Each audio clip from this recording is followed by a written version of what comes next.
മലയാളത്തിൽ എക്കാലത്തെയും മികച്ച സ്ക്രീൻ പ്രസൻസ് ഉള്ള 4 നടന്മാർ ഒരുമിച്ച പടമായിരുന്നു കൗരവർ.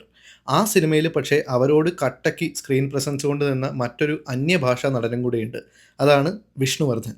പൊതുവെ 2 ഭാഷകളിലെ സൂപ്പർ സ്റ്റാറുകൾ ഒരുമിച്ച് വരുമ്പോൾ അവരെ കൂട്ടുകാരായിട്ടോ അല്ലെങ്കിൽ കൊളീഗ്സ് ഒക്കെ ആയിട്ടോ കാണിക്കുന്നതാണ് സിനിമകളിലെ ട്രെൻഡ്. പക്ഷേ ഈ സിനിമയിൽ വിഷ്ണുവർദ്ധൻ മമ്മൂക്കയ്ക്ക് കട്ടയ്ക്ക് എതിര് നിൽക്കുന്ന ഒരു ക്യാരക്ടറായിരുന്നു.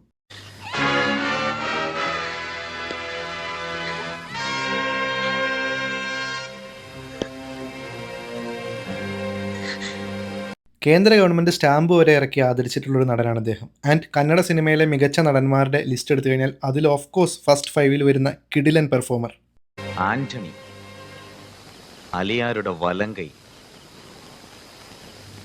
രക്ഷപ്പെടുകയാണല്ലേ? ഞാനിപ്പോൾ ആ കൂട്ടത്തിലൊന്നുമില്ല സർ. തൊട്ടാ നീ എന്ത് ചെയ്യും? സീത സാവത്തിലൊന്നുമല്ലല്ലോ, കേരള ജീപ്പിൽ. വിഷ്ണുവർദ്ധൻ എന്ന് പറയുന്ന ആക്ടറെക്കുറിച്ച്, പെർഫോമറെക്കുറിച്ച് നിങ്ങളുടെ അഭിപ്രായം കമൻറ്റ് ചെയ്യൂ.